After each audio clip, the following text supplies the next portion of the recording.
BJP की साध्वी कांग्रेस की साध्वी हो गई। बीजेपी छोड़ दी और कांग्रेस ज्वाइन कर ली। वजह टिकट का मसला है या फिर कुछ और है, इनसे सीधे जानते हैं। साध्वी अनादि जी, क्या वजह रही है हृदय परिवर्तन का? क्योंकि ये चुनाव मौसम में बहुत नेताओं का हृदय परिवर्तन हो रहा है, संतों का भी हो रहा है। भैया को सबसे पहले मैं प्रणाम करती हूँ, उनके अंतःकरण में बैठे हुए मेरे भगवान को प्रणाम करती हूँ। पर सबसे पहले जो आपने लाइन बोली उसको मैं संशोधित करना चाहती हूँ। साध्वी पहले बीजेपी की थी, अब कांग्रेस की। संत सबका होता है, संत सबका होता है, सबके प्रति प्रेम आदर और सम्मान करता है, मानव मात्र की सेवा का उसका संकल्प होता है। देखिए वो आप प्रक्रिया के ये देखिए आप, कोई बात ये नहीं। बीजेपी का झंडा जो लहरा रही थी आप, इसलिए मैंने कहा मेरी कोई आपकी ऐसी इच्छा नहीं थी कि मैं आप ये इतना शानदार ढंग से बीजेपी का झंडा लहरा रही, इसलिए मैंने कहा। अच्छा, तो इसलिए मेरी कोई गलती नहीं है। अच्छा कोई बात नहीं। अच्छा, लेकिन हाँ। अब आज की वास्तविकता क्या है? आज की वास्तविकता ये है कि मैंने विधि विधान से हमारे आदरणीय सम्माननीय मुख्यमंत्री जी के स्नेह और आशीर्वाद से और उनके प्रेम के कारण मैंने आज ये मैं कांग्रेस सुन लिया। पार्टी मैं यही जानना चाह रहा था कि हृदय परिवर्तन क्यों? हृदय परिवर्तन के पीछे आज का कारण नहीं है। गहलोत साहब हमेशा मुझे बहुत प्रेम और सम्मान देते रहे हैं। मैं उनके लिए नई नहीं हूँ, वो मेरे लिए नए नहीं है। पर एक प्रक्रिया के दौरान विधि विधान से जो प्रोसेस होता है कि हाँ, हमको कार्य करने के लिए बहुत अच्छा स्पेस मिलेगा और वो और ज्यादा हम जिस विषय पे कार्य करना चाहते हैं, मानव मात्र की सेवा से लेके, वो हमको अच्छी कार्य की सुविधा बीजेपी नहीं कर पा रही थी क्योंकि बहुत सारे उनके कारण रहे होंगे। अब मैं उनके लिए क्या कह सकती हूँ? मैं तो देखो सारी तस्वीरें देख रहा था आपकी, आप मोदी जी की तस्वीर लेके बांटती फिर रही थी, वो सारी तस्वीरें देख रहा था। देखिए, मैं आपको बताऊं, मेरी नजर में मेरे सामने अभी मेरा राजस्थान है, मेरा अजमेर है। आप तो नेताओं से भी अच्छा भाषण दे लेती हैं। मैं ये नहीं जानती, पर जो अंतःकरण की बात है वो जरूर स्पष्ट कहना चाहूंगी। मैं बिल्कुल तटस्थ बोलती हूँ, मैं तटस्थ बोलती हूँ। मैं किसी से प्रभावित होके या डिसअपॉइंट होके या अति उत्साह में कोई बात नहीं कहती। मैं तटस्थ बात कहती हूँ। कार्य करने के लिए हमको जो स्पेस देता है, जब वसुंधरा जी की गवर्नमेंट थी तब भी हमको मिल रहा था, लेकिन सीमित मिला। अब हमको गहलोत गवर्नमेंट इतना अच्छा स्पेस दे रही है, प्रेम दे रही है, मान सम्मान दे रही है, और वो चाहते हैं कि अच्छे से और कार्य हो, तो उनकी भी अच्छा कांग्रेस का नाम होगा। नहीं, मैं इसलिए पूछ रहा था कि देखो योगी आदित्यनाथ आपके रोल मॉडल थे, अचानक से इतना ज्यादा हृदय परिवर्तन कैसे हो जाए? देखिए, रोल मॉडल की बात नहीं है, बात है सेवा की।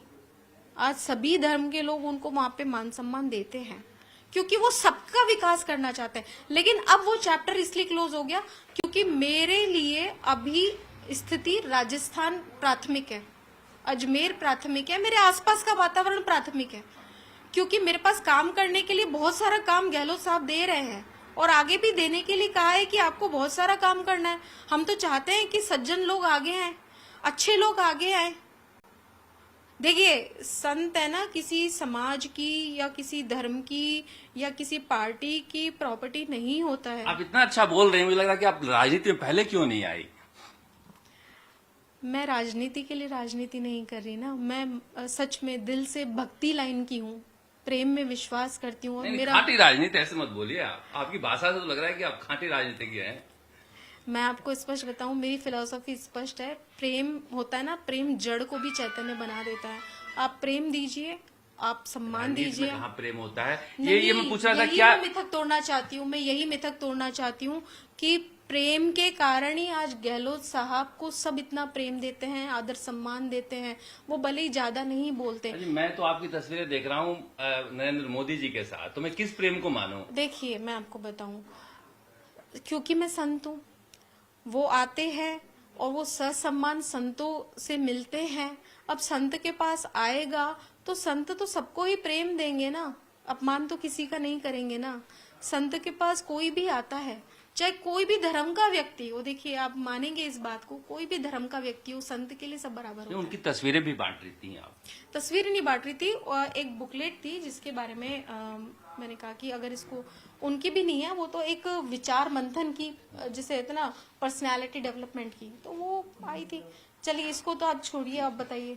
नहीं, और अब आप अपने पास ये बताइए कि आप कैसे सेवा करेंगे? टिकट लेकर सेवा करेंगी? देवनानी जी से कोई समस्या है आपको वहाँ? किसी से कोई मतलब नहीं है मेरा। क्यों वासुदेव देवनानी के साथ भी खूब सारी तस्वीरें हैं आपकी? देखिए, देवनानी जी 20 साल से हमारे वहाँ के विधायक हैं।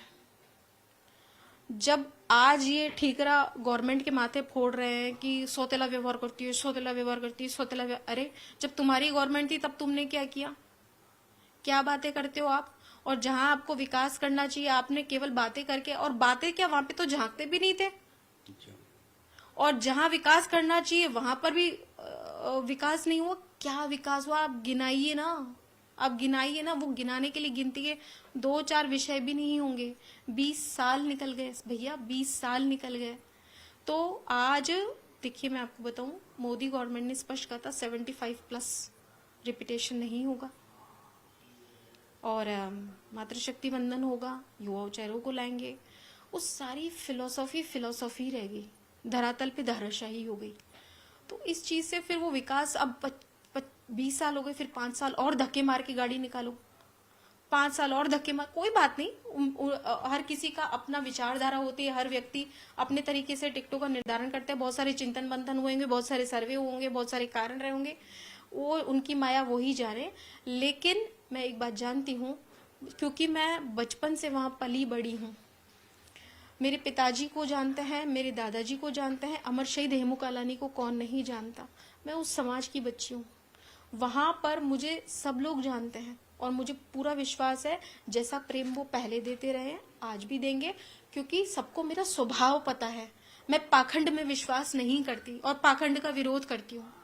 और मैं आज गहलोत साहब के पास भी इसीलिए आई हूँ कि वो पाखंड का विरोध करते हैं। वो पाखंड नहीं करते, वो दिखावा नहीं करते, वो करते हैं। और बताना भी जरूरी समझते, मैंने ये कर दिया, मैंने ये कर दिया, मैंने ये कर दिया। अरे उनको बताने की जरूरत नहीं है। पहले क्या करते थे? पहले करते थे जो नहीं आ पाई पहले। मैंने कभी इस विषय पे सीरियसली सोचा नहीं। आज जब बात आई और इतनी सारी बातें हुई कि भाई शहीद परिवार से हैं इन, और कोई बात नहीं, वहां पर भी अपने लोग हैं, अपने को समझते हैं, जानते हैं, सब लोग अपने से जुड़े हुए हैं। बाबा बालकनाथ से मिली थी अभी टिकट के लिए। क्या करेंगे अब? अभी तो काम इतना पड़ा है, मिलना क्या सबसे बोले? रहता है। क्या मेरी बोले बात टिकट सुनिए, के मेरी लिए? बात क्या सुनिए बोले? मिलना सबसे रहता है। क्या बोले? क्या वो टिकट के लिए उनको क्या करना था? वो तो टिकट समिति तय करेगी ना, उनका क्या रोल था उसमें? वो तो उनको जानकारी देनी थी, उनका कोई रोल थोड़ी था। भाई टिकट का बंटवारा उनको थोड़ी करना था। सर्वे रिपोर्ट है, लोग हैं, इनके नेता हैं, इनके अपने क्राइटेरियाज हैं, बहुत सारी बात है। वो तो ठीक है, उनको बात हुई थी कि अच्छा हाँ अच्छा ठीक है। और रही बात मिलने की, तो संतों से संत मिलते ही हैं, संतों के संत दर्शन करने आते ही हैं। तो संत कह रहे हैं कि फतवा हाउस है सीएम हाउस। अरे छोड़िए वो सब ऐसे ही। अब तक जिंदगी नहीं चल रही थी क्या? क्या बातें कर रहे हैं? अब तक जिंदगी नहीं चल रही थी? अब तक ये आए तो अभी जिंदगी चल रही राजस्थान की, अब जिंदगी नहीं चल रही, क्या बातें कर रहे हैं? योगी आदित्यनाथ जो रोल मॉडल है वो आप कह रहे हैं कि सारी समस्याओं की जड़ जो है कांग्रेस है। कुछ भी कर सकते हैं वो, रोल मॉडल क्या है? भी। अरे रोल मॉडल क्या, ये तो इन्होंने मीडिया में बहुत ज्यादा चला दिया। देखिए वो क्या कहते हैं क्या नहीं करते, मैं उसकी बात की सफाई कैसे दे सकती हूँ? ये तो उनसे ही लेनी पड़ेगी। भाई आप क्या करना चाहते हो? आपके इस बात का व्याख्या क्या होगी? आपने जो स्टेटमेंट दिया है इसकी जरा व्याख्या तो कर दीजिए। या ये केवल थॉट प्रोवोकिंग है, या ये थॉट प्रोवोकिंग है? मैं तो अपने विचारों की व्याख्या कर रही हूँ ना। मैं केवल एक स्टंट के लिए पंचिंग स्ट्रोक थोड़ी मारी हो कि जैसे मैंने कुछ पंच। मैं तो अपने कई वीडियो है भाषण के। भाषण तो देखिए, संत सब जगह घूमता है, बात तो करता है। पंचिंग वाला भी है।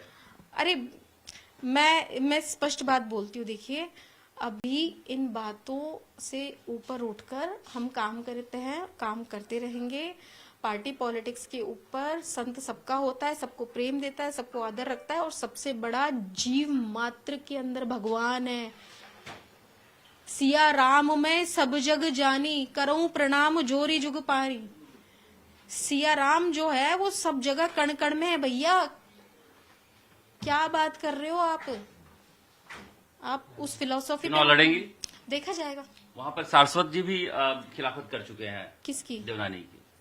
वही बता पाएंगे उनके क्या मुद्दे रहे, वही बता पाएंगे। मैं उनके बिहाफ पे कोई बात बोलूं वो गलत होगा, अन्याय होगा उनके साथ। उनके क्या मुद्दे रहे, उनके क्या विचार रहे, किस विषय पे क्लैशेस हुए, क्या प्रतिरोध हुआ। एजेंडा क्या रहेगा अजमेर का आपका? अगर देखते हैं, अभी तो तय होने दीजिए, उसके बाद में देखेंगे। अभी तो मेरे को कोई ऐसा जानकारी नहीं है, देखेंगे। क्या करना चाहती हैं? आपको आइडिया नहीं है कोई? अजमेर के नहीं लिए? करना तो है, अगर आता है। मैं आपसे कह रही हूँ ना, अभी इस विषय में मैं नहीं बोल पाऊंगी। वो बात आप कान इधर से पकड़ो उधर से पकड़ो। साध्वी अनादि को सुनने के बाद लगता है कि नेताओं और संतों में ज्यादा फर्क रह नहीं गया है। मेहरबानी करके इनसे मिलते रहेंगे, इनसे सुनते रहेंगे। आप देखते रहिए आज तक। नमस्कार। जयपुर से शरद कुमार।